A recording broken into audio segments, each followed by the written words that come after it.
What's up, everybody? Welcome to a brand new video on the channel. Welcome to a very interesting video because I made one a few days ago, basically building the lowest possible spec, sorry, not spec, well I guess stat drift car that you could possibly do in the game. Basically, as you can see at the top of the screen, you have a little class number, or a class and a number next to your car.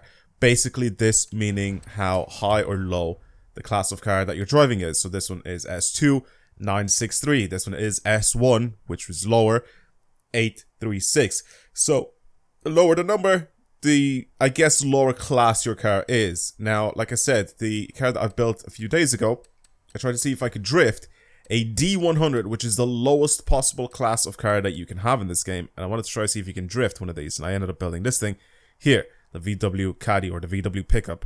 And I could drift it. It's very difficult, but I could actually drift it. Now, I've had people in the comments, well, I had a person in the comments specifically saying that surely it's more difficult to drift a 999 X-Class car, pretty much the highest spec car that you can do. And I just said to him, I was like, I feel like it's much easier to drift something like that than it is to drift a very underpowered car, because a super high powered car, or a car that's, you know, it's got a lot of power, a lot of torque, a lot of, or like not a lot of weight at all, basically something that's really, really fast. I basically said to him, like, I feel like it's much easier to drift one of those because it's easier to control. You can just limit the amount of power, whereas the other car, you have to force it somehow to try and get it to have more power, even though it can't. You know what I mean? Like, it's a very weird thing. But this is pretty much what we're working with here. So in today's video, obviously I'm going to do the pretty much the opposite of what I've done in the last one, and try to do something that that you guys have asked. So I'm going to be building this, the Apollo. The Apollo is the car that I've chosen for today's video. I'm building an X-Class drift car. Now you may be wondering, it's like, why this? Well, you could just pick pretty much anything else and just turn it into X-Class. Yes and no. So here's the criteria for this video. I wanted to build a rear-wheel drive drift build. I didn't want it to be all-wheel drive. All-wheel drive, I feel like I can do that with pretty much any car, or most high-level cars. Turn those things into all-wheel drive, like this thing, for example, it's just turned into all-wheel drive. It doesn't really matter what sort of tires you put on it or anything like that. And then it automatically goes into X-Class. But I wanted to drift a rear-wheel drive X-Class car, which is very difficult to find in this game. There's not actually a lot of rear-wheel drive X-Class cars that you can get in this game. It's pretty rare. You can have a look yourselves through this entire list of cars. You can probably tell me other cars in the comments below that you could possibly get as X-Class drift cars in this game. But I'm telling you right now, they're very, very rare. I looked at a bunch of different types of cars, but like I said, they're super, super rare to try and get rear-wheel drive X-Class cars. This being one of them. The Apollo is one of the cars that I'm driving right now. And this one is, as you can see, an S2 963. This is without me doing anything to this car. This is completely stock right now. And I think this is one of the cars that you can actually get to X-Class just by keeping it rear-wheel drive. It is mid-engine rear-wheel drive, so it's not front-engine rear-wheel drive like the Caddy was. Maybe that's why it's a little higher. And also the amount of downforce that this thing creates, I think that is another big thing, or another reason why this thing ends up having so much more, I guess, such higher stats, I should say, not so much more. But yeah, you can engine swap this thing as well if you really, really wanted to. I could leave it with the standard engine that's in and out, and I think I still get to X-Class. The first thing, obviously, turbos, change those.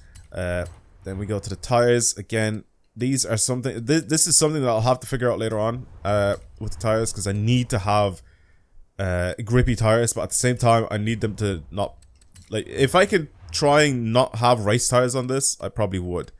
4-speed, obviously the one that brings it up the most. Again, everything else, yeah, I need to try and get this thing to X-Class pretty much right now. That is the goal here. Drift suspension is also available. That's another big thing that I wanted to have a look at. And then there's the weight reduction. So technically, I've pretty much already built this thing the way I wanted to. It's just now tires. We have the stock tire compound. Ideally, I want to slide with something.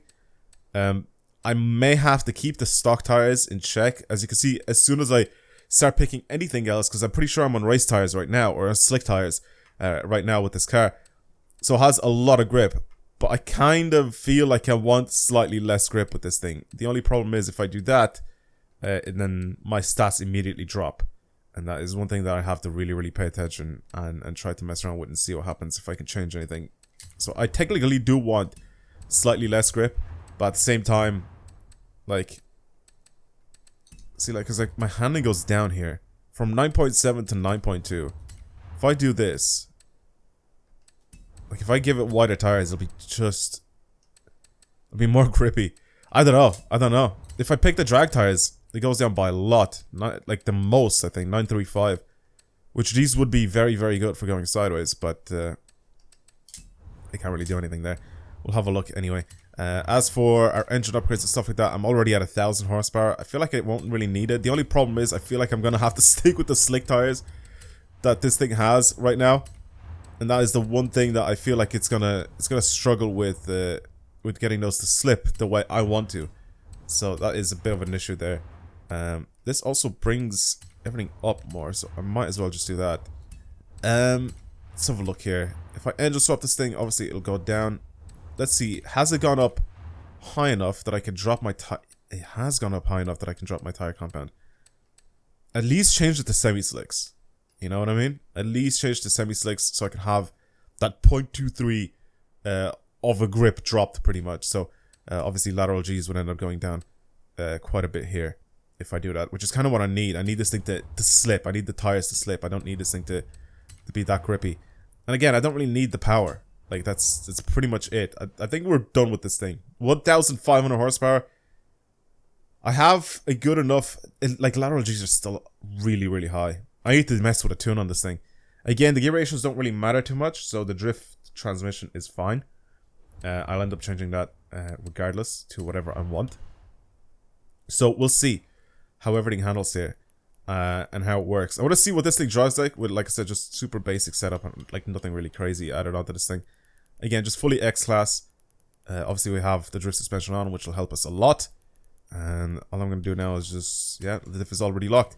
I need to mess around and see what the transmission is like on this thing. That's a big thing I need to see with this car. Let's, I don't know, I'll just drive it a little bit, and then I think I'll bring it over to like some sort of a track or something to drive. Because like I said, just testing this thing out on the road right now, I just want to see. That is a lot of wheel angle. A lot of steering angle. Okay.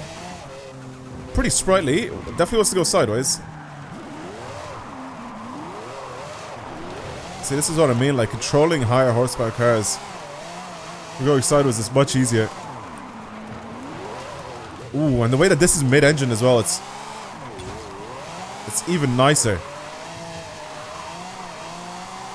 This might have to be where I'm testing this car out on. The mountain pass, the Kata Este drift zone might have to be the place to test this car out on.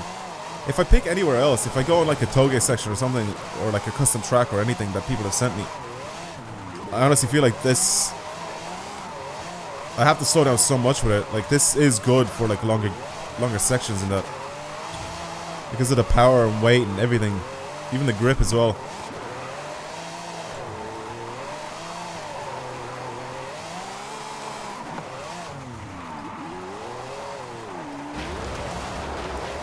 Gear ratios are just a tad bit too long.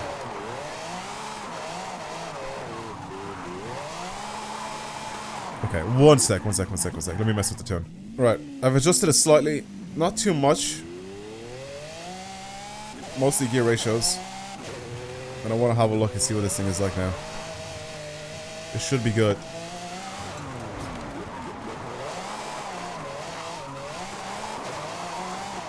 Okay.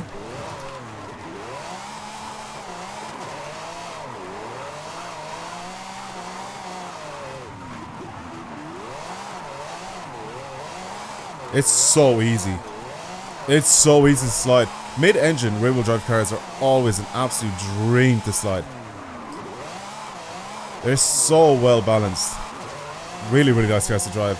That's why I love drifting Ferraris in this game. They're beautiful to drive.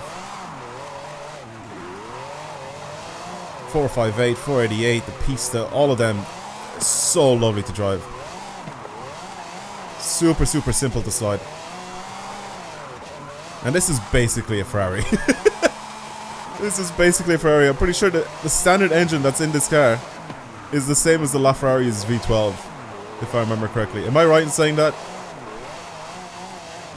It's the same 6.3 liter V12 that's in the LaFerrari.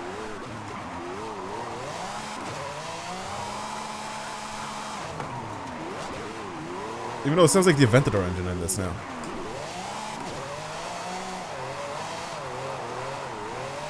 Maybe it is the Aventador engine. I don't know. You guys can let me know in the comments. Maybe I got them mixed up.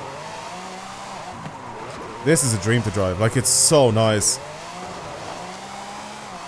Super, super easy to control. There's just nothing crazy or nothing difficult about it. But this is, like I said, it's difficult to find a rear-wheel drive X-Class drift car in the game. You know what I mean?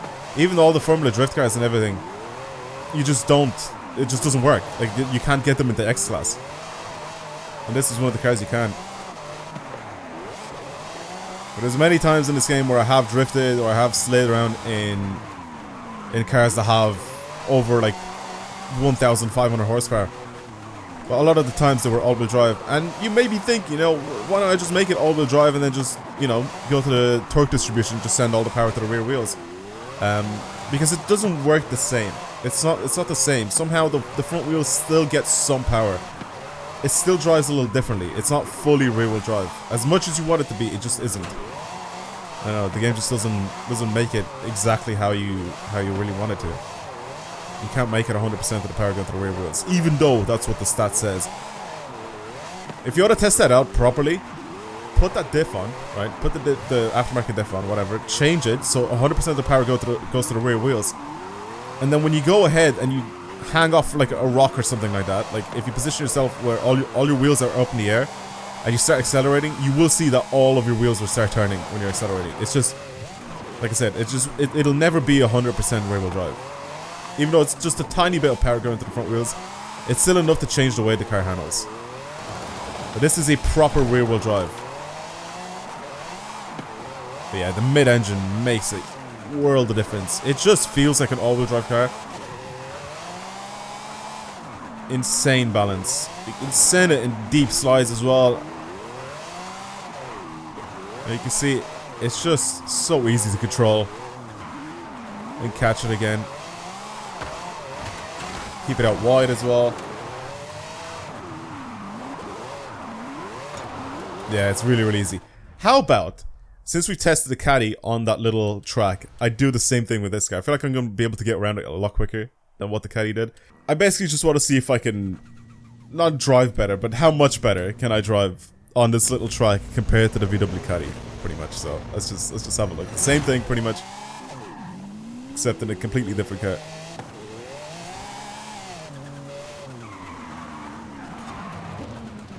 Okay, do this, send myself back. Let's try this out. The thing is though, the gear ratios for this thing are set up completely differently. Like they're set up to be able to use all of this car's power. I feel like now I'm just kind of abusing first and second for all these corners here. I also feel like I'm gonna get around it so quickly.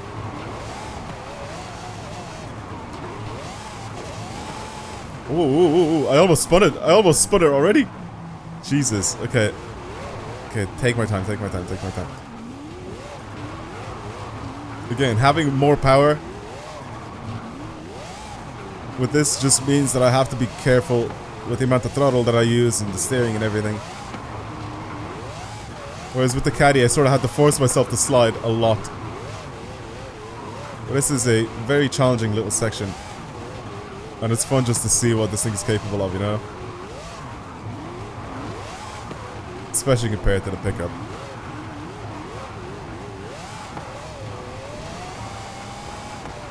Okay, I could just use second.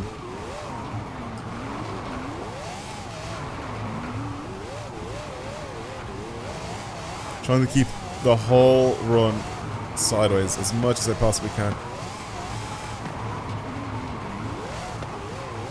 Which I can, which is good.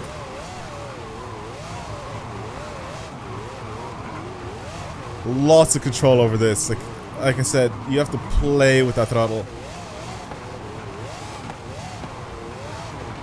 almost never on this track will I end up using full 100% throttle. You just don't need it.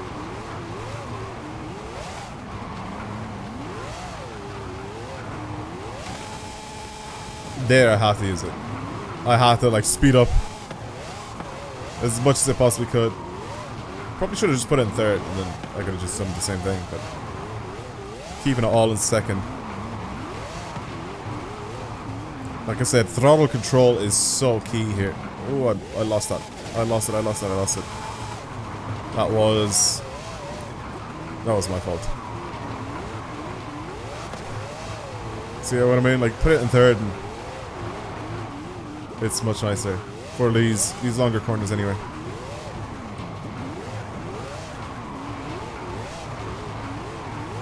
Okay, nice and easy now, close to the end. It's so much quicker. It is so much quicker than before with the caddy.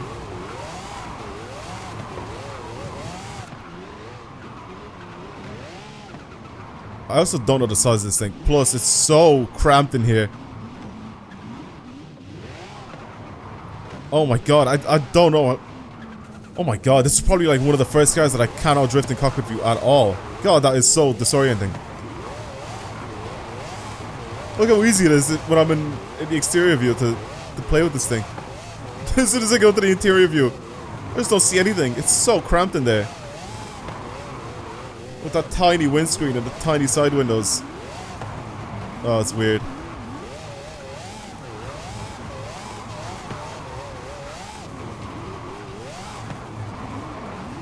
It's much easier to drive, yeah. It's pretty much exactly what I said to that guy. Like, having a lot more power, it's much easier than having, like, no power and trying to slide. You know what I mean? Anyway, I think I'm going to outro the video as I finish this. So, thank you everybody for watching. I hope you enjoyed today's quick little video on basically the opposite of what I've done the other day. And trying to build a X-Class, again, rear-wheel drive, drift car. To try and see what it compares like and which one is easier and which one is more difficult to drive. Which obviously I answered many times in this video. And pretty much with proof, and I showed you what it's like. But yeah. This is it. This was the Apollo Intensa Emozionale. Is that what it's called? It is. Basically, much better than the Caddy to slide around. Super, super easy. Again, that's pretty much it. Thank you for watching, everybody. Hopefully you enjoyed today's video. If you want to see more videos like this on the channel, then of course subscribe, like the video, comment, share, do whatever you want to do. But of course, the main and most important thing is subscribe if you want to keep up with any videos. And obviously, click that notification bell if you're the type of person that likes receiving notifications on when I upload a new video. But yeah, also links to everything else is down below in the description. The Discord, Instagram, Twitter, all that stuff if you want to follow me anywhere else. But for now, that is pretty much it. Thank you everybody for watching. Let me finish off this big slide here. And leave the stadium. That's it. Again, thank you for watching, everyone, and I'll see you guys in the next video. Goodbye.